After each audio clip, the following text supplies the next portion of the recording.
Ambav toll નજીક Vasad Bagodara highway પર truck અને સરકારી બસ વચ્ચે અકસ્માત સર્જાતા મુસાફરોમાં અફરાતફરીનો માહોલ સર્જાયો હતો।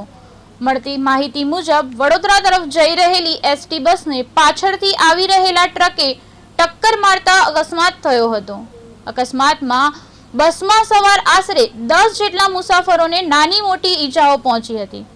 ઘટનાની જાણ થતાં તાત્કાલિક બચાવ કામગીરી હાથ ધરવામાં આવી હતી। સાથે જ ઈજાગ્રસ્તોને સારવાર માટે નજીકની હોસ્પિટલમાં ખસેડવામાં આવ્યા હતા। અકસ્માતને પગલે હાઈવે પર થોડા સમય માટે ટ્રાફિકની સમસ્યા પણ સર્જાઈ હતી। સમગ્ર મામલે પોલીસે વધુ તપાસ હાથ ધરી છે। નમસ્કાર મિત્રો, આજ રોજ વાસદ બગોદરા હાઈવે પર બસ અને અશોક લેલન વચ્ચે અકસ્માત સર્જાયો છે। તે અકસ્માતમાં આગળ જઈ રહેલી બસને અશોક લેલને પાછળથી ટપ્પો મારતા 8 થી 10 પેસેન્જરોને હોસ્પિટલમાં ખસેડવામાં આવ્યા છે।